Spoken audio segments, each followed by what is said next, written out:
बिस्मिल्लाहिर्रहमानिर्रहीम। अस्सलामु अलैकुम। डियर स्टूडेंट्स, आज हम ईटा सेशन 2020 के सिलसिले में जो क्लास है उसके अंदर जो फोटोसिंथेसिस की जो सेकंड फेज़ है जिसको हम लाइट डिपेंडेंट फेज़ भी कहते हैं, लाइट इंडिपेंडेंट फेज़ भी कहते हैं कि ये लाइट पे डिपेंड नहीं कर रही, उसको हम स्टडी करेंगे और ख़ास तौर पे उसमें कौन कौन से स्टेप्स इन्वॉल्व हैं। लेकिन एक कल हम बात कर चुके हैं कि ये लाइट इंडिपेंडेंट फेज़ है, इसको हम केल्विन साइकिल भी कहते हैं। और केल्विन साइकिल हम किस लिए कह रहे हैं कि Melvin kelvin university of California, ये कल सारा हो चुका है कि उन्होंने जो इसके स्टेप्स थे वो डिस्कवर किए थे या उनको for the first time study किया था, तो इनके वजह से इसको केल्विन साइकिल भी कह रहे हैं। आगे चल के ना मैं इसको एक और तरह से भी ये थोड़ा एक्सप्लेन कर दूंगा कि ये जो केल्विन साइकिल होता है इसको हम C3 पाथवे भी कहेंगे और इसी बेस पे हम इसको C3 फोटोसिंथेसिस भी कहते हैं। अभी वो देखते हैं कि वो क्या है। साथ ही ना एक बात याद रखिएगा कि ये जो केल्विन साइकिल है, चूँकि इसमें ये लाइट इंडिपेंडेंट है, लाइट की ज़रूरत नहीं होती, तो इस वजह से हम इसको ना इसके अंदर जितने भी स्टेप्स होंगे उनको डार्क रिएक्शंस का नाम देते हैं। लेकिन ये मैं पहले आपको बड़ी डिटेल में बता चुका हूँ कि इसमें जो डार्क रिएक्शंस में जो स्टेप आते हैं ना, वो उनके लिए भी एनर्जी चाहिए होगी, लेकिन वो जो एनर्जी है वो यूटिलाइज़ करते हैं ATP की फॉर्म में पर्टिकुलरली। और वो ATPs कहाँ बने थे? जो पहले लाइट डिपेंडेंट फेज़ थी, या आप कह सकते हैं लाइट रिएक्शंस के दौरान जब क्लोरोफिल से इलेक्ट्रॉन जंप करते हैं लाइट एनर्जी एब्जॉर्ब करके। तो मतलब ये है कि इसमें भी क्या है, एनर्जी लाइट की ही यूज़ हो रही है, लेकिन क्या है वो डायरेक्टली नहीं हो रही होती, इनडायरेक्टली यूज़ होगी।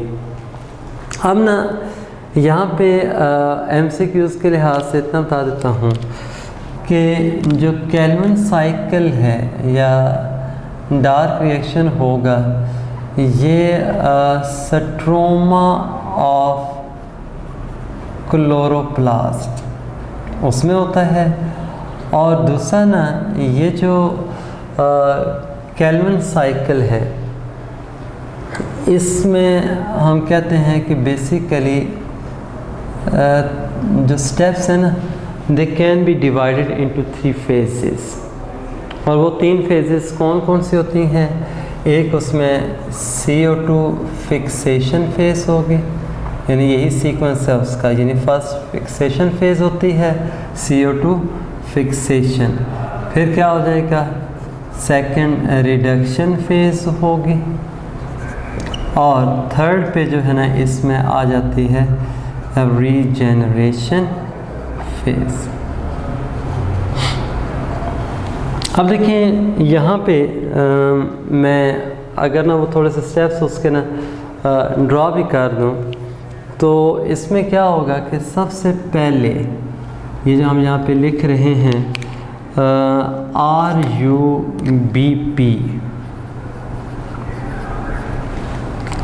ये जो RUBP है ना ये आपने इस तरह से लिखना है, इधर देखते जाएं कि ये जो RUBP है, this is basically a phosphorylated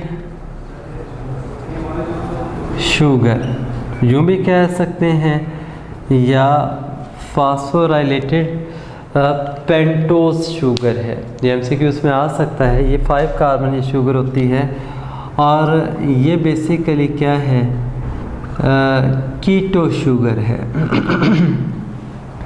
keto sugar से मीनिंग क्या होगा, कीटोनिक ग्रुप इसके अंदर होता है। जैसे हमने पढ़ा था ना, एल्डिहाइड शुगर्स भी होती हैं और कीटोनिक, तो ये कौन सी है, बेसिकली ये कीटो शुगर है।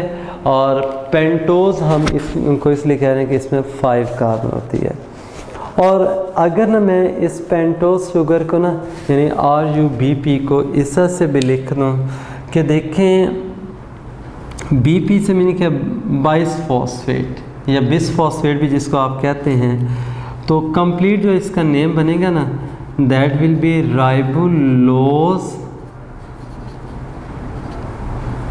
1,5 राइबुलोज 1,5 बिसफॉस्फेट।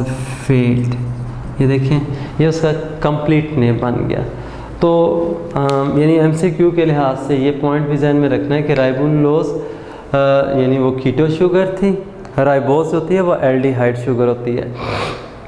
और 1,5 बाइसफॉस्फेट या बिसफॉस्फेट क्यों हम यूज़ कर रहे हैं कि कार्बन नंबर 1 जो होगी और कार्बन नंबर 5 के साथ क्या है, एक फॉस्फेट ग्रुप अटैच होता है।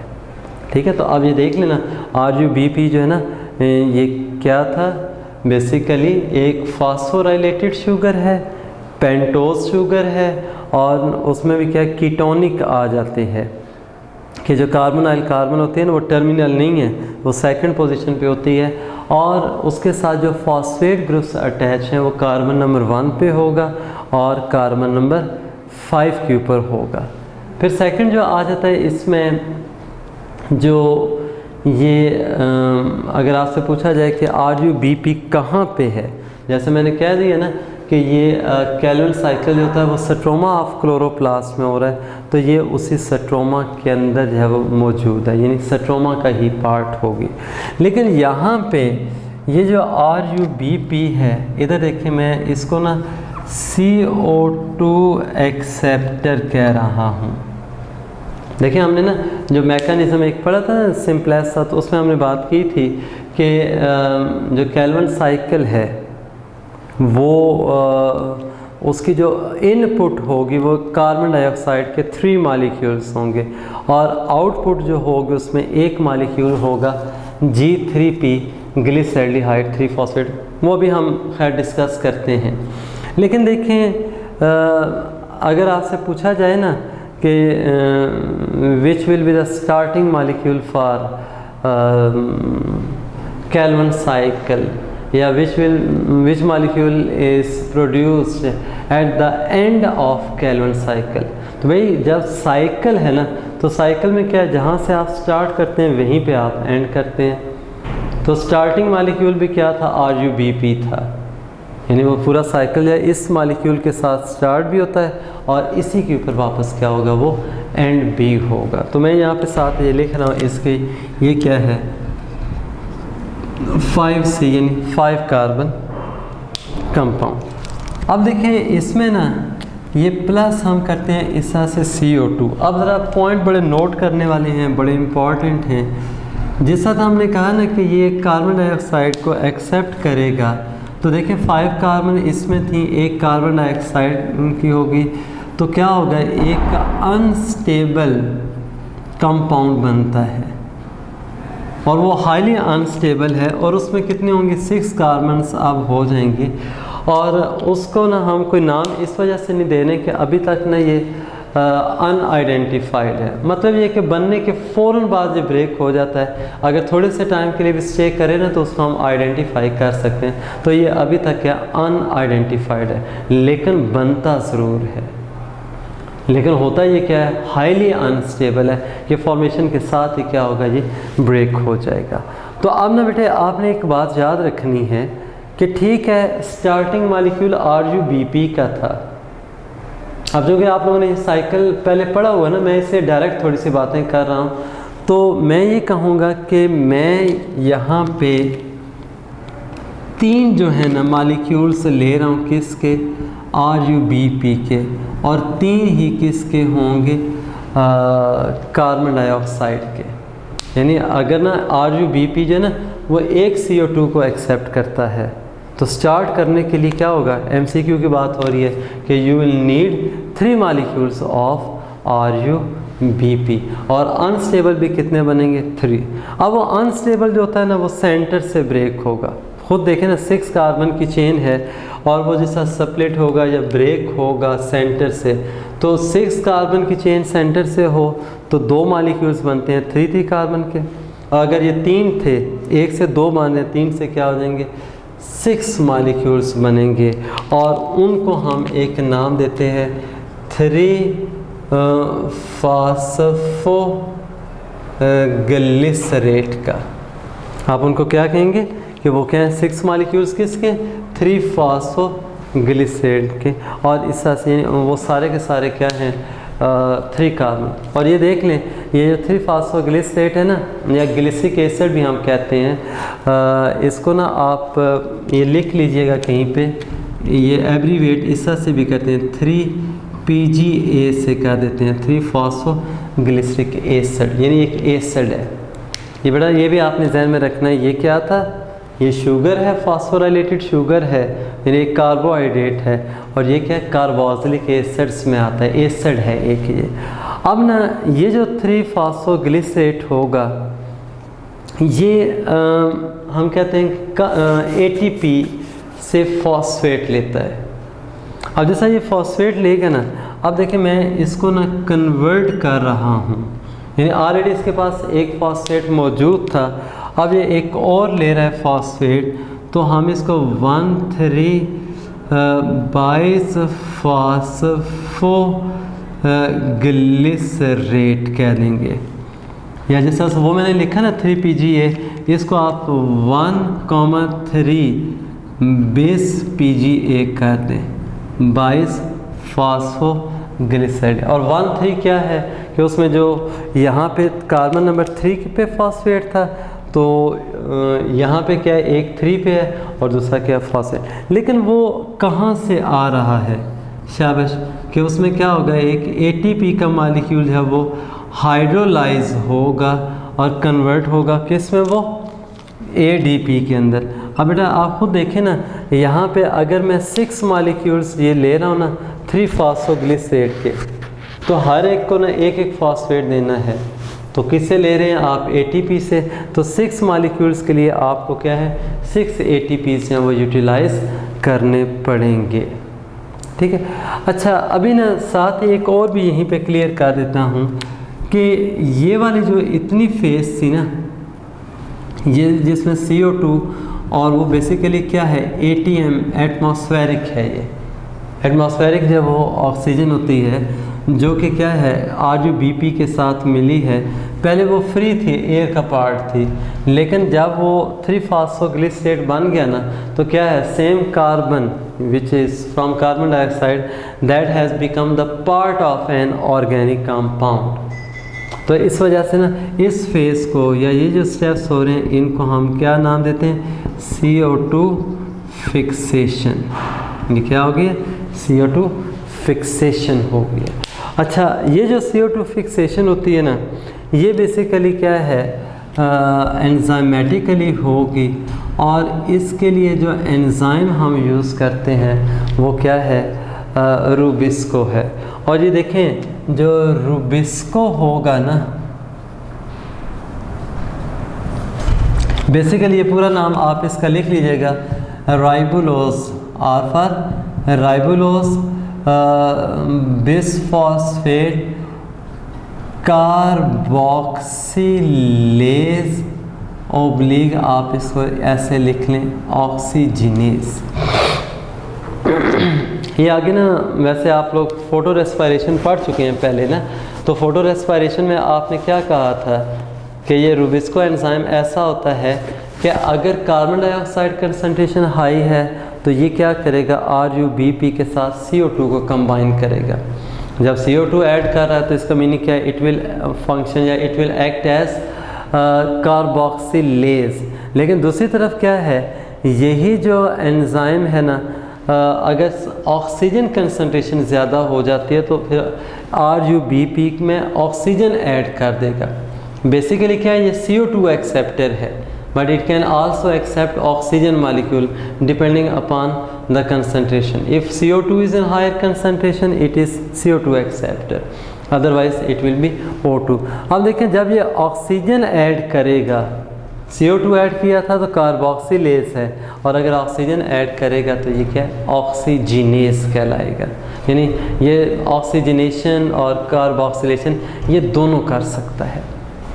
एनीवे अब ना ये जो हमारे पास आगे हैं 1,3-बाइसफॉस्फोग्लिसरेट के ना ये 6 मॉलिक्यूल्स होंगे, इसके भी क्या होंगे, ये 6 मॉलिक्यूल्स हैं। अब बेटा ये जो 6 मॉलिक्यूल्स होंगे ना ये अब कन्वर्ट हो जाएंगे फाइनली जाके, मैं यहाँ पे इस तरह से लिख देता हूँ 6 मॉलिक्यूल्स ऑफ G3P, या मैं इसको ना PgAl भी कर देता हूँ, और इसके साथ देखिए मैं इसको ना इस तरह से मल्टीप्लाई बाय 6 कर रहा हूँ कि ये 6 मॉलिक्यूल्स जो होते हैं ना, ये 6 PgAl से मीनिंग क्या है, फॉस्फोग्लिसरैल्डिहाइड।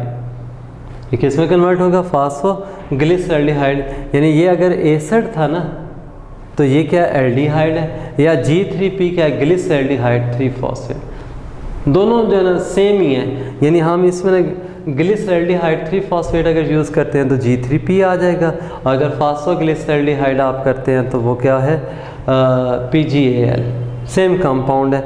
और ये क्या है, सारे के सारे, हाँ जी, ये अगर 3 कार्बन था ना तो ये भी क्या होगा, 3 कार्बन ही होगा। अब ना बात समझने वाली है कि इस प्रोसेस के दौरान हो क्या रहा होता है कि जो लाइट रिएक्शंस में आपने NADPH बनाए थे ना, वो अब यानी वो रिड्यूस फॉर्म में थे, वो क्या थे, रिड्यूस फॉर्म में थे, वो किस में कन्वर्ट हो जाएंगे, NADP पॉजिटिव में। अब वो हाइड्रोजन ऐड होगी, हाइड्रोजन इलेक्ट्रॉन्स ऐड होते हैं, लेकिन देखें इधर यहाँ पे ना मैं -PI कर रहा हूँ कि जो फॉस्फेट होगा वो क्या हो जाएगा, रिलीज़ हो जाएगा। अब ये बात समझने वाली है कि यहाँ पे मैंने 6 ATP क्यों इस्तेमाल किए थे कि ये 6 मॉलिक्यूल्स थे। अब देखें 1,3-बाइसफॉस्फो के भी क्या है, 6 मॉलिक्यूल हैं, तो हर एक के लिए एक क्या है, NADPH चाहिए होगा। तो इसका मीनिंग क्या हुआ, यहाँ पे आप इसके क्या है 6 मॉलिक्यूल्स यूज़ करेंगे, और NADP पॉजिटिव भी 6 बनेंगे, और जो 6 इनऑर्गेनिक फॉस्फेट क्या होंगे, यहाँ से शाबाश रिलीज़ होंगे। ठीक है ना।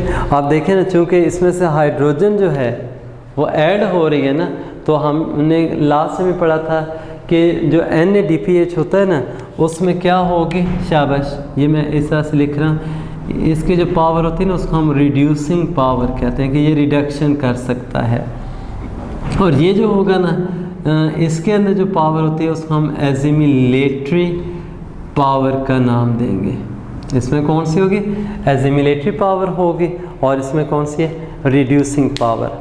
अब देखें ये जिस साथ ना रिडक्शन इसने की है ना, तो अब हम इस फेज़ को, यानी मेन यहाँ पे जो प्रोसेस हो रहा था वो रिडक्शन है, तो आप इसको क्या है, रिडक्शन फेज़ कह देंगे। ये क्या थे, वो सेकंड फेज़ हो गए। अब ना इसके बाद ये जो आपके पास बने थे यानी मॉलिक्यूल्स G3P के, वो कितने थे, 6 थे। अब मैं क्या कर रहा हूँ, इधर देखें, ये 5 मॉलिक्यूल्स जो होंगे ना G3P के, ठीक है, वो यूँ लेके जा रहा हूँ तीसरी फेज़ जिसको आप रीजनरेशन फेज़ कहेंगे, और एक मॉलिक्यूल यूँ इस तरह से ये बाहर की तरफ जा रहा है, इसको आप क्या कहते हैं कि ये उसकी क्या थी, आउटपुट, और ये जो थी ना ये क्या थी, इस प्रोसेस की इनपुट। यानी इनपुट क्या होता है, 3 मॉलिक्यूल्स ऑफ CO2, और आउटपुट क्या होता है, 1 मॉलिक्यूल ऑफ G3P इस होल साइकिल की। रह गए जो 5 मॉलिक्यूल्स थे ना रिमेनिंग, जो हमने कहा है कि वो रीजनरेशन फेज़ में जाते हैं, वो क्या करते हैं, एक पहले कंपाउंड बनाएंगे RUP, उसको हम कहते हैं, क्या कहते हैं उसको हम, RUP।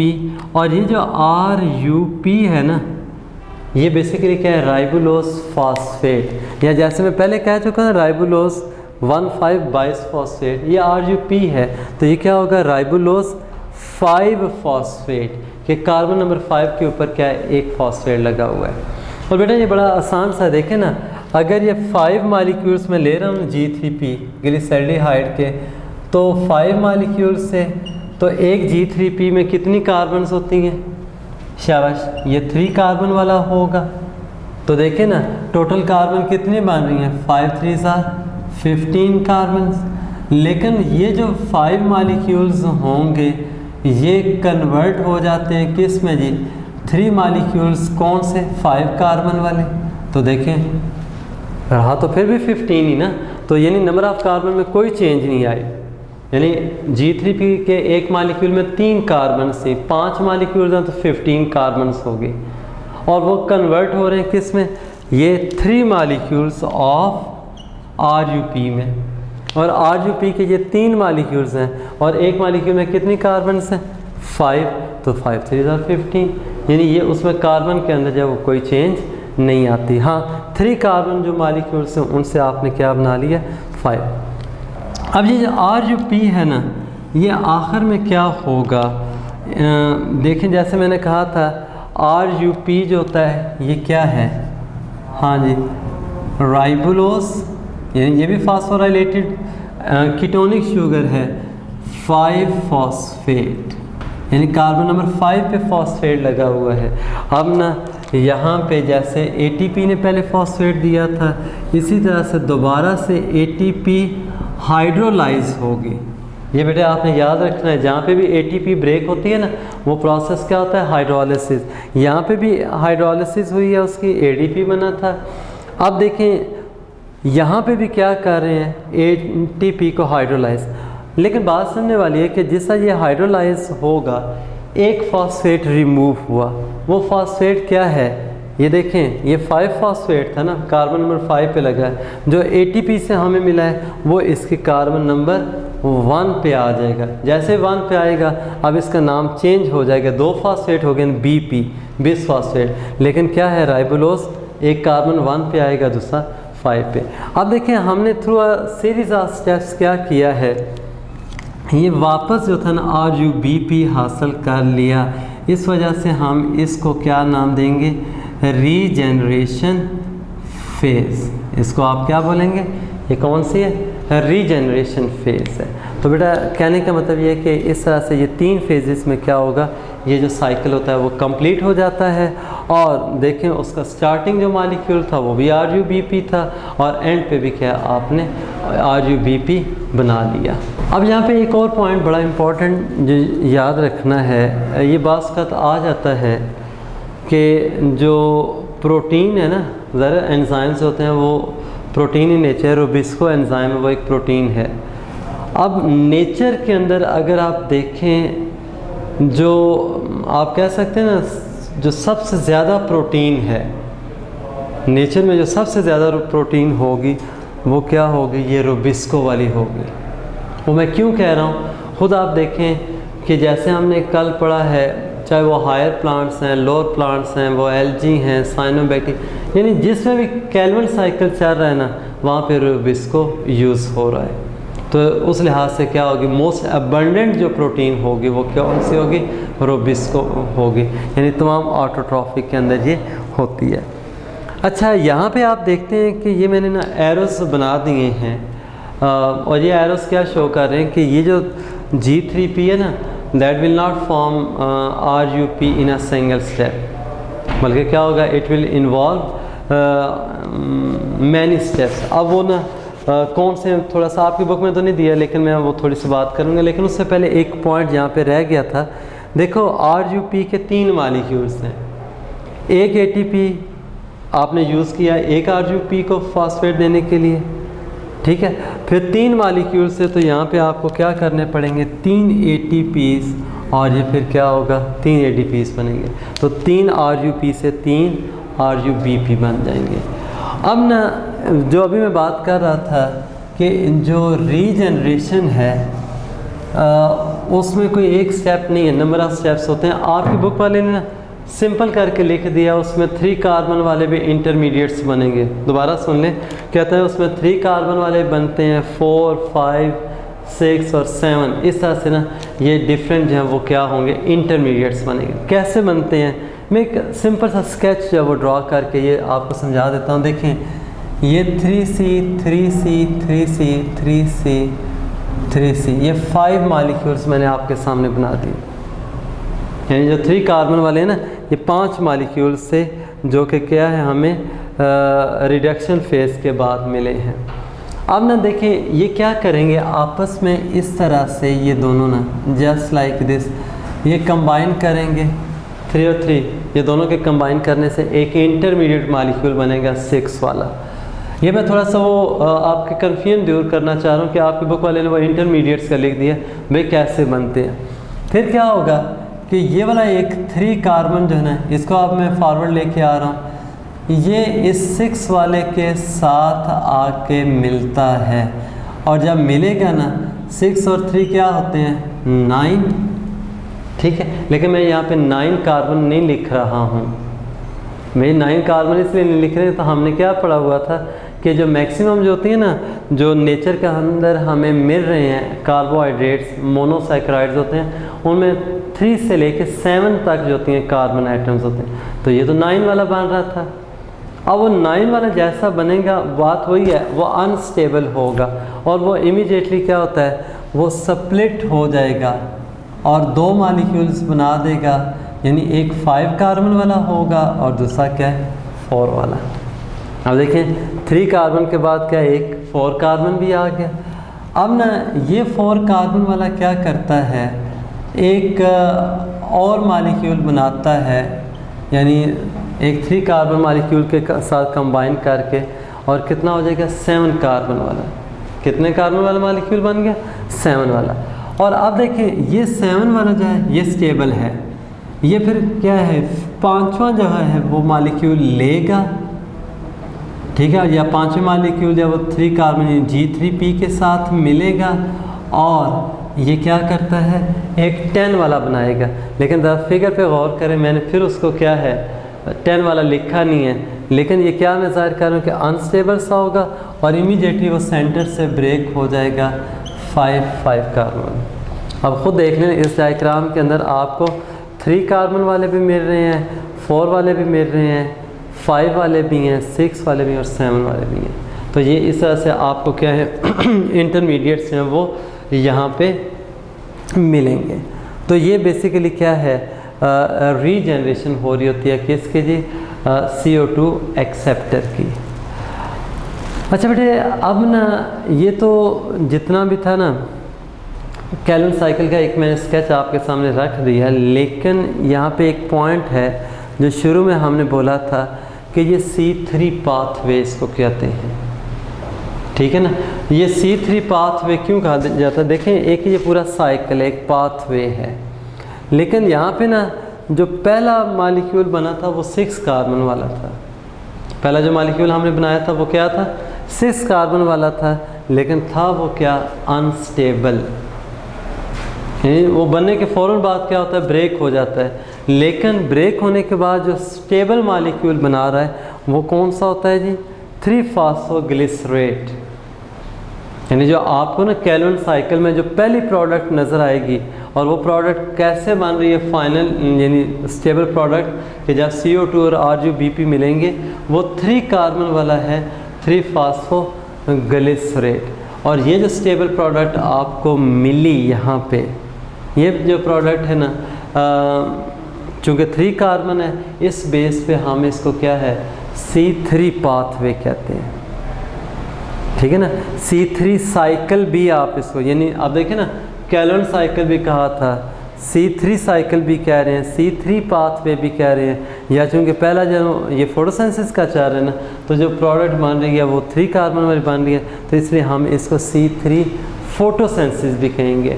और वो वाले प्लांट्स जो ये वाला ना आप कह सकते हैं फोटोसिंथेसिस कर रहे होते हैं, उनको हम ना C3 प्लांट्स भी कहते हैं, उनको आप क्या कहेंगे C3 प्लांट्स। अब देखें ये जो C3 फोटोसिंथेसिस है और C3 प्लांट्स जो है ना, इनमें जो शुरू में मैंने एक बोल दी वो क्या थी कि रुबिस्को के लिहाज से प्रॉब्लम है कि it acts as both oxygenase as well as carboxylase. भाई जब ना कार्बोक्सिलेज है तो ये तो नॉर्मल है, एक प्रोसीजर चल रहा है और इस तरह से हमें क्या है ये प्रोडक्ट G3P की फॉर्म में ना एक आउटपुट मिलती रहेगी। लेकिन जब ऑक्सीजनेस के तौर पे होगा तो ये एक अलग से पाथवे बन जाता है, वो कैलोन साइकिल नहीं रहता है, उसको आप ना फ़ोटो रेस्पायरेशन कहते हैं। वो इंशाल्लाह ये रेस्पायरेशन के टॉपिक के बाद मैं उसको डिटेल में आपको समझाऊंगा भी। लेकिन इतना मैं बता देता हूँ कि जब RUBP जो होता है ना उसके साथ ऑक्सीजन कंबाइन करेगी तो वो फ़ोटो रेस्पायरेशन स्टार्ट हो जाती है। उसमें कोई कार्बन डाइऑक्साइड जब वो यूटिलाइज़ नहीं हो रही, कोई इस तरह की आउटपुट आपको नहीं मिलेगी। मतलब ये होगा कि जो फोटोसिंथेसिस है ना, अब उसमें RUBP आपने यूज़ करना था, वो एक और पाथवे पे चला गया, तो ऑब्वियसली जो फोटोसिंथेसिस की जो एफिशिएंसी होगी या जो उसकी फाइनल प्रोडक्ट होगी वो क्या है, कम हो जाएगी। बहरहाल ये C3 जो फोटोसिंथेसिस या पाथवे उसका क्या है, एक डिसएडवांटेज है या उसका एक ड्रॉबैक हमें नज़र आ रहा है कि इसमें ये क्या है, कैलोन साइकिल ही थ्रू आउट नहीं चलेगा, it can take another path जो कि क्या फोटो रेस्पायरेशन का था, वो बाद में करेंगे। अब रह गया, देखें यहाँ पे जब भी हम ग्लूकोज के लिए इक्वेशन लिखते हैं ना तो आप बड़े आराम से लिख देते हैं carbon dioxide plus water glucose oxygen और इस तरह से। लेकिन देखें जब हमने लाइट डिपेंडेंट फेज या लाइट रिएक्शन जो कल पढ़े थे उनको देखा है, आज हम ना ये कैलोन साइकिल या लाइट जो थी इंडिपेंडेंट फेज को देख रहे हैं। भाई उसमें तो ग्लूकोज कहीं पे भी नज़र नहीं आ रहा, उसमें तो क्या है जो फोटोसिंथेसिस के आउटपुट हमें नज़र आ रही है वो एक 3 कार्बन मॉलिक्यूल है G3P। तो बेटा एक बात याद रखिएगा, जो फोटोसिंथेसिस या कैलोन साइकिल में ना यही आउटपुट है G3P। लेकिन जब ग्लूकोज हमने बनाना होता है तो 2 मॉलिक्यूल्स हैं वो G3P के कंबाइन करेंगे तो फिर क्या है, ग्लूकोज यानी एक 6 कार्बन कंपाउंड बनता है। और ये G3P जो होता है ना ये बहुत इंपॉर्टेंट मॉलिक्यूल है कि ये जो होता है वैरायटी ऑफ वेज में यूज़ किया जाता है। जैसे मैं ग्लूकोज कह रहा था अभी कि इसे हम ग्लूकोज ही बना सकते हैं, ग्लूकोज से आप चाहे स्टार्च या ग्लाइकोजन बना लें, इस मॉलिक्यूल से आप फैट्स बना सकते हैं, ठीक है ना, जैसे फैटी एसिड एसाइल ग्लिसरॉल वगैरह, ये उस साइड पे भी जा सकता है। ये रेस्पायरेशन में वो एसिटाइल कोएंजाइम ए और वो पायरुविक एसिड वो सारा वो ये फिर अमीनो एसिड फॉर्मेशन में। मतलब ये है कहने का ये कितना इम्पॉर्टेंट मॉलिक्यूल है कि ये कम्प्लेक्स जो होंगे ऑर्गेनिक मॉलिक्यूल्स, वो जितनी भी कैटेगरीज आप देखते हैं ना ऑर्गेनिक मॉलिक्यूल्स की या फंडामेंटल की, ये वो सारे G3P से जब वो बनाए जा सकते हैं। तो इस लिहाज से ये क्या होता है, एक बड़ा इम्पॉर्टेंट मॉलिक्यूल है। अब ना ये जो कैलोन साइकिल अभी तक का हमने पढ़ा है, कैलोन साइकिल जो है इसमें मैंने बोला था डार्क रिएक्शन, और कल मैंने एक इक्वेशन लिखी थी, मैं दोबारा आज वो इक्वेशन लिख रहा हूँ, ज़रा नोट कीजिएगा। कल हमने यूँ किया था 3CO2 9 ATP 6 NADPH, ठीक है, और ये कंबाइन करने के बाद ये क्या बना रहे थे जी, 1 मॉलिक्यूल ऑफ G3P, 3 वाटर भी बनते हैं, प्लस क्या होगा इसमें 9 ADPs भी होंगे और 9 जो हैं इनऑर्गेनिक फॉस्फेट होंगे और 6 NADP पॉजिटिव भी होंगे। अब देखो अगर वही जो कल हमने बातें की थी ना, ख़ास तौर पे जब वो मैं साइक्लिक पाथवे की तरफ जा रहा था कि ATP डेफिशिएंसी होगी तो डार्क रिएक्शन पॉसिबल नहीं होता, कि उसके लिए आपको ATP जो है वो पूरे चाहिए। मैंने उसमें बोला भी था कि एक G3P, और ये MCQ में भी आ सकता है कि 1 G3P molecule needs how many ATPs 9, how many NADPH 6, ठीक है। और उसमें एक याद रखें जो ATPs है ना, जो 9 थे वो यहाँ पे अभी नज़र भी आ रहे हैं, ये 6 ATPs ये है जब 3 फास्फोग्लिसरेट कन्वर्ट हो रहा है किसमें 1,3-बाइस फास्फोग्लिसरेट में, और एक वो था जब RUP क्या था RUBP में कन्वर्ट हो रहा है 3 मॉलिक्यूल्स वहाँ पे। लेकिन बेटा MCQs के लिहाज से ना ये कंफ्यूज भी कर सकता है। वो ये भी हो सकता है कि 3 phosphoglycerate needs how many ATPs to be converted into 1,3-बाइस फास्फोग्लिसरेट। दोबारा सुन लें, 3 phosphoglycerate needs how many ATP molecules to be converted into 1,3-बाइस। भाई एक 3 फास्फो ना उसको एक ATP चाहिए। अगर मैं ये कहता हूँ during Calvin cycle 3 phosphoglycerate molecules are converted into 1,3-bias phosphoglycerate molecule and dash number of ATPs is consumed। अब देखिए वो कैल्विन साइकिल की बात हो रही है, हम एक एक करके नहीं लेके आ रहे, हमने स्टार्ट ही लिया था किससे 3 CO2 से और 3 RUBP से, तो आपको यहाँ पे 6 ज़रूरत पड़ेंगे। अब यहाँ पे 1 नहीं लिखना है। अगर आ जाए ना सिंपली ये है कि 1 molecule of 3 phosphoglycerate needs how many ATP molecules and NADPH molecule to be converted into GP3P। तो उसमें ATP एक होगा और NADPH भी क्या एक। और अगर कैल्विन साइकिल के लिहाज से ओवरऑल बात की जाए तो ये 6 होंगे NADPH भी और 6 होंगे ATPs भी। बाकी ना आप देखें 6 जो थे ना ATPs यूज़ होते हैं किस में रिडक्शन फेज़ में, MCQ के लिहाज से याद रखना है। रिमेनिंग 3 कहाँ पे होते हैं रीजनरेशन फेज़ में। इसी तरह से ना NADPH जो यूज़ होगा वो क्या है रिडक्शन फेज़ में होगा, और वो क्या करेगा किसकी रिडक्शन करेगा 1,3-बाइस फास्फोग्लिसरेट की, ठीक है। और वो किस में उसको रिड्यूस करेगा वो भी पता होना चाहिए G3P या PGL। या आप देखें MCQs में यूँ भी आ सकता है कि द प्रोडक्ट या रिडक्शन प्रोडक्ट ऑफ 1,3-बाइस फास्फोग्लिसरेट इज़, पता होना चाहिए वो क्या होती है G3P है या फिर PGL जिसको कह रहे हैं। या फिर हम ये भी कह सकते हैं 1,3-बाइस फास्फोग्लिसरेट इज़ रिड्यूस्ड बाय, पता होना चाहिए आप उसमें ना वो NADH दे दे, FADH आपको दे दे, NADPH देते, तो उसमें क्या होगा NADPH जो है वो क्या इसकी रिडक्शन करता है। तो ये वाली सारी बातें जो है वो MCQs के लिहाज से आपने याद रखनी है। और आई थिंक जो कल हमने इक्वेशन में किया था ना वो 9 ATPs और 6 NADPH मॉलिक्यूल्स वो यहाँ पे जस्टिफाई भी हो रहे हैं। ये बात समझ आ गई कि नहीं। अब हम ना थोड़ा सा एक साथ इसके अभी स्टार्ट करते हैं नेक्स्ट है ना, ताकि आपको थोड़ा आइडिया भी हो जाए C4 पाथवे वो क्या होगा। अच्छा बेटा अब ना ये जो हम C3 पाथवे कह रहे थे और C3 फोटोसिंथेसिस ये एक टाइप है, लेकिन इसी के साथ हमने कहा था कि एक सेकंड भी फोटोसिंथेसिस चलती है और उसको हम ना C4 पाथवे का नाम देते हैं। और वो जो C4 पाथवे है और C4 फोटोसिंथेसिस क्या होगी, यानी वो सारी बातें ना जो अभी हम कर चुके हैं, C3 pathway, C3 photosynthesis, C3 plants. अब इसी तरह से ना ये C4 पाथवे भी है, C4 फोटोसिंथेसिस भी होती है, और इस तरह से ना C4 प्लांट्स भी बनेंगे कि ये क्या है। देखिए जो फ़ोटो रेस्पायरेशन है अभी तक हमने वो टॉपिक नहीं किया, इंशाल्लाह वो रेस्पायरेशन के बाद करेंगे, लेकिन मैं थोड़ी देर पहले एक पॉइंट बोल चुका हूँ कि फ़ोटो रेस्पायरेशन में जब RUBP के साथ जो होता है ना कार्बन डाइऑक्साइड कंबाइन करती है तो वो तो चले एक नॉर्मल प्रोसेस चल रहा है, लेकिन उस नॉर्मल प्रोसेस में जो आपको एंड पे G3P मॉलिक्यूल्स मिलते हैं वो ठीक है, और प्रोडक्ट भी है, आउटपुट भी है, या फिर रीजनरेशन में वो यूज़ भी होते हैं।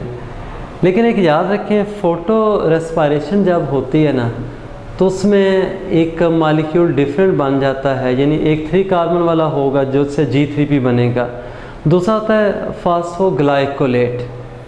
वो जो फास्फोग्लाइकोलेट है वो 2 कार्बन वाला है, जबकि हमें आउटपुट के लिए और रीजनरेशन फेज़ के लिए 3 कार्बन चाहिए होते हैं। तो इसलिए हम कहते हैं कि RUBP ब्रेक हो चुका है, उसके जो थे ना कार्बन जो होती है CO2 की फॉर्म में रिलीज़ हो रही होती है, इस वजह से हमें उसका एडवांटेज नहीं है। तो वो जो प्लांट्स हैं ना, एक बात सहन में आपने रखनी है कि फोटोसिंथेसिस की वजह से उनकी जो एफिशिएंसी है वो 25% तक डिक्रीज़ हो जाती है। एफिशिएंसी कितनी होगी डिक्रीज़? 25% तक जब वो डिक्रीज़ हो जाएगी। जब इतनी ज़्यादा डिक्रीज़ होगी 25% तक, अब हम क्या करेंगे, थ्रू C4 पाथवे जो है उसको यानी उस कह सकते हैं फ़ोटो रेस्पायरेशन को रिड्यूस करके एफिशिएंसी ऑफ फोटोसिंथेसिस इंक्रीज़ करते हैं। अब ये कैसे होता है देखें, जो C4 फोटोसिंथेसिस है या C4 जिसको आप पाथवे का नाम देंगे, उसमें उन प्लांट्स के अंदर एक डिफरेंट कंपाउंड मौजूद होता है और एक एंजाइम होगा स्पेसिफिक। ये यहाँ पे पहली बात ये PEP में लिख रहा हूँ, अगर आप ये याद हो ना ग्लाइकोलिसिस के एंड के ऊपर ये सेकंड लास्ट स्टेप में ये बना था फास्फोइनोल पायरुवेट। क्या है ये फास्फोइनोल पायरुवेट, या जिससे फिर बाद में आप क्या करते हैं, फॉस्फेट रिमूव करने के बाद पायरुविक एसिड बनाते हैं, PEP कहा था।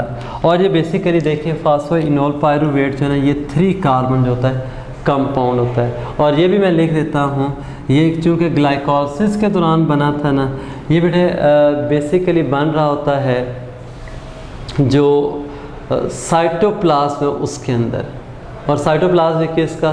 मीज़ोफिल सेल, ठीक है ना। ये कहाँ पे था? Cytoplasm of mesophyll. अच्छा देखें आपकी बुक में ये थोड़ा सा बाद में ये टॉपिक दिया हुआ है, लेकिन चूंकि अभी हमने फ्रेशली C3 के पाथवेज किए ना, तो आपके लिए ये आसान हो जाएगा, इसलिए मैं इसको साथ कर रहा हूँ। अब ये जो PEP है, इसमें हम क्या करेंगे, प्लस CO2 करेंगे। जब CO2 करते हैं ना, तो अब ये देखें ये CO2 कंबाइन जब इसके साथ करेंगे तो एक कंपाउंड बनता है, उसको हम ऑक्सैलो एसीटेट कहेंगे। अब देखें 3 कार्बन इसकी थी और एक कार्बन CO2 की फॉर्म में, तो ये क्या है, 4 कार्बन कंपाउंड बन गया ऑक्सैलो एसीटेट, यानी एक ऑक्सैलो एसीटेट का मॉलिक्यूल एक बना हमारे पास। अब देखिए वहाँ पे रुबिस्को एंजाइम था, यहाँ पे PEP है ना, उस लिहाज से मैं इसको ना यहाँ पे PEP को लिख रहा हूँ। PEP को क्या है? Phosphoenol pyruvate carboxylase, phosphoenol pyruvate carbon. देखें ना ये PEP की क्या कर रहा है? कार्बोक्सिलेशन। और ये क्या है हमारे पास? मीज़ोफिल सेल के अंदर यह ऑक्सैलो एसीटेट बन। अब जो ऑक्सैलो एसीटेट होगा ये मीज़ोफिल सेल से निकलेगा, और इन प्लांट्स के अंदर ना होते हैं कुछ सेल्स जिनको हम ना बंडल शीथ सेल्स कहते हैं, उनमें ये चला जाएगा और बेटा ये चेंज हो जाता है, एक सेकंड होता है, वो भी 4 कार्बन ही है, उसको हम क्या नाम देते हैं? मैलेट का। अब ये जो 4 कार्बन वाला जो मैलेट है, ये क्या करेगा? इधर देखें, ये यूँ स्प्लिट होता है और ये CO2 अब दे सकता है, ये CO2 लूज़ करेगा, और लूज़ करने के बाद बेटा ये कन्वर्ट हो जाता है किस में? PGA के अंदर, फास्फोग्लिसरिक एसिड या फास्फोग्लिसराइड जिसको आप कहते हैं। अब देखिए मैलेट जब ये ब्रेक हुआ तो अब ये PGA क्या है? 3 कार्बन है, एक कार्बन CO2 की फॉर्म में थी। अब ये जो CO2 की फॉर्म में रिलीज़ हुई ना, ये देखिए मैं ऐसे ना ये सर्कल सा बना रहा हूँ, और ये सेंटर में मैं लिख देता हूँ क्या जी? Calvin cycle. यानी ये CO2 जो होगी अब वो केल्विन साइकिल के लिए जब वो अवेलेबल हो जाएगी। अब ये जो PGA है ये यहाँ से वापस जो है ना हम उसी तरह से इसको कन्वर्ट करेंगे पायरुवेट के अंदर, ठीक है, जो कि क्या हो जाएगा? वो भी 3 कार्बन था, ये भी। और ये पायरुवेट जो होता है ना, इसके साथ आप ना फॉस्फेट ऐड करें, और फॉस्फेट ऐड होने के बाद ये क्या है? PEP में कन्वर्ट होगा। और ये देखें जब ये ना हम इसको फॉस्फेट देते हैं तो कहाँ से देंगे, ATP से। अब ये इसकी फास्फोराइलेशन होगी तो पायरुवेट से वापस क्या बन गया, पेप फास्फोइनोल पायरुवेट। ये क्या है, पूरा पाथवे जो है वो C4। हाँ, यहाँ पे देखें जिस वक्त ना ये CO2 मिलेगी तो आउटपुट तो कैलोन साइकिल की G3P है ना, और उससे क्या है ये ग्लूकोज बनेगा। लेकिन पॉइंट जो समझने वाला है वो ये है कि भाई जिस वक्त कैलोन साइकिल में ये CO2 उसको अवेलेबल है तो क्या फोटो रेस्पायरेशन का कोई चांस है अब। यानी फोटो रेस्पायरेशन में क्या होता है कि जब CO2 कंसनट्रेशन कम हो जाएगी, ऑक्सीजन कंसनट्रेशन बढ़ेगी, तो वो एक पाथवे चला जाएगा कि ग्लूकोज या G3P नहीं बन सकता, वो CO2 डेफिशिएंसी। अब ना देखें इस प्लांट को क्या हो रहा है कि डायरेक्ट एटमॉस्फेयर से भी वो डिफ्यूजन के थ्रू कार्बन डाइऑक्साइड भी मिल रही है, प्लस ये एक और पाथवे है उसके थ्रू भी क्या है वो कार्बन डाइऑक्साइड उसको मिल रही है कैलोन साइकिल के लिए। तो इसका मीनिंग क्या हुआ कि ये पाथवे जो है ना ये क्या करेगा, it will greatly reduce the chances for photo respiration. और जब फोटो रेस्पायरेशन के चांसेस कम हो जाएंगे तो देखें जो कार्बन डाइऑक्साइड आपने फिक्स की है और एंड के ऊपर आपको प्रोडक्ट ग्लूकोज मिला, अगर ये पूरा पाथवे देखें ना, इसमें जो पहला कंपाउंड आ रहा है वो कौन सा है, 4 कार्बन है, ऑक्सैलो एसीटेट। इसलिए हम इसको क्या है C4 पाथवे कहते हैं या C4 फोटोसिंथेसिस कहेंगे। और ये तमाम प्लांट्स नहीं करते, ये कुछ प्लांट्स हैं जो ख़ास तौर पे जो हॉट एरियाज़ में रहते हैं ना, ये वो करते हैं। क्रैसुलेसी एक फैमिली है, वैसे उसके कोई नहीं ज़रूरत, उसके प्लांट्स ये करते होते हैं। एनीवे ये जो C4 पाथवे इसका एक और नाम भी है, इसको हम हैज स्लैक पाथवे भी कहते हैं। ठीक है, हैज स्लैक पाथवे भी कहते हैं या उसको हैज स्लैक साइकिल भी कहते होते हैं। और ये जो है ना बेसिकली क्या है, आप कह सकते हैं 4 कार्बन कंपाउंड जो बना रहा था वो ऑक्सैलो एसीटेट जो पहली स्टेबल प्रोडक्ट थी। तो इस वजह से ये C4 साइकिल, C4 फोटोसिंथेसिस है। और यही जो प्लांट्स होते हैं इनमें क्या होगा, ये जो C4 फोटोसिंथेसिस है ना, उनकी जो फाइनल प्रोडक्टिविटी है उसको बढ़ा देती है। और हमारे पास अभी जितने भी प्लांट्स हैं, जैसे देखें ना शुगर केन है, शुगर केन के अंदर C4 फोटोसिंथेसिस हो रही है तो कितनी ज़्यादा शुगर प्रोड्यूस हो रही है। और बल्कि आजकल बायोटेक्नोलॉजी और जेनेटिक इंजीनियरिंग में साइंटिस्ट यही कोशिश कर रहे हैं कि हमारे जितने भी फूड क्रॉप्स हैं उनके अंदर हम क्या करें, वो वाले जीन्स इंसर्ट कर दें कि जो उनकी C3 फोटोसिंथेसिस है ना उसको हम शिफ्ट कर दें C4 फोटोसिंथेसिस में, ताकि प्रोडक्टिविटी क्या बढ़ जाए। और आखिरी बात ये याद रखिएगा कि ये वाले जो होता है ना ये C4 पाथवे, उस वक्त इसके चांसेस ज़्यादा होते हैं, जैसे मैंने कहा ना ये हॉट एरियाज़ के प्लांट्स हैं उनमें होता है कि जब हॉट और ड्राई कंडीशंस होंगी। और आप सोच रहे होंगे कि हॉट और ड्राई कंडीशंस में ये किस लिए जो होता है ना इसके चांसेस बढ़ जाते हैं, तो बिल्कुल उसका एक सिंपल आंसर है भाई, जब बहुत ज़्यादा ट्रांसपायरेशन होती है ना तो प्लांट्स अपने स्टोमेटा जो वो बंद कर लेते हैं। यानी बहुत ज़्यादा हॉट कंडीशन में भी और ड्राई कंडीशन में जब स्टोमेटा बंद होंगे, अब क्या होगा, उन प्लांट्स के अंदर जो कार्बन डाइऑक्साइड है वो एक्यूमुलेट होना शुरू हो जाती है। और हाई कंसनट्रेशन जो होती है ना कार्बन डाइऑक्साइड की, वो ठीक है उधर RuBP के साथ भी मिल रहा है, लेकिन एक्स्ट्रा जो CO2 होगी वो पेप के साथ मिलके ऑक्सैलो एसीटेट बना लेगी। और ये फिर बाद में एक एस्पार्टेट अमीनो एसिड है उसमें भी कन्वर्ट हो सकता है और ये सेल अपने अंदर स्टोर कर लेगा। और वो जो एस्पार्टेट, चले मैंने नाम ले लिया, यहाँ पे लिख भी देता हूँ मैं, कि जैसा ये एस्पार्टेट जब वो बन गया ना तो ये स्टोर्ड है। और जैसे इन प्लांट्स के अंदर क्या होगा, यानी फोटोसिंथेसिस दोबारा से स्टार्ट होगी उस तरह से, और कार्बन डाइऑक्साइड जब वो फॉल करना शुरू करेगा उसका लेवल, तो ये एस्पार्टेट ऑक्सैलो एसीटेट में, वो मैलेट में, और मैलेट सेपरेट होकर फिर CO2 देना शुरू कर देते, यानी एक अल्टरनेट जो है वो उसमें क्या है सप्लाई CO2 की मिल रही है। इसलिए उनके अंदर क्या है फोटोसिंथेसिस की जो एफिशिएंसी है वो बढ़ जाएगी। आई थिंक ये बातें सारी आपकी जहाँ तक क्लियर हो गई होंगी। थोड़े से ये वाले जो पॉइंट्स हैं ये मुश्किल ज़रूर हैं, लेकिन जब वो इतने ज़्यादा टफ भी नहीं है, आप पहले भी इनमें से गो थ्रू हो चुके हैं, लेकिन देखिए मैंने बहुत सारे आज नए पॉइंट्स फिर यहाँ किए हैं या डिफरेंट एंगल से आपको बातें समझाने की कोशिश की हैं। तो थोड़ा सा आपने ना अटेंटिव रह के इन चीज़ों को जो वो याद रखना है और इनको समझना है, क्योंकि किसी भी एंगल से जो आपका MCQ बन सकता है और बहुत सारे बन सकते हैं। अल्लाह हाफिज़ एंड थैंक्स वेरी मच।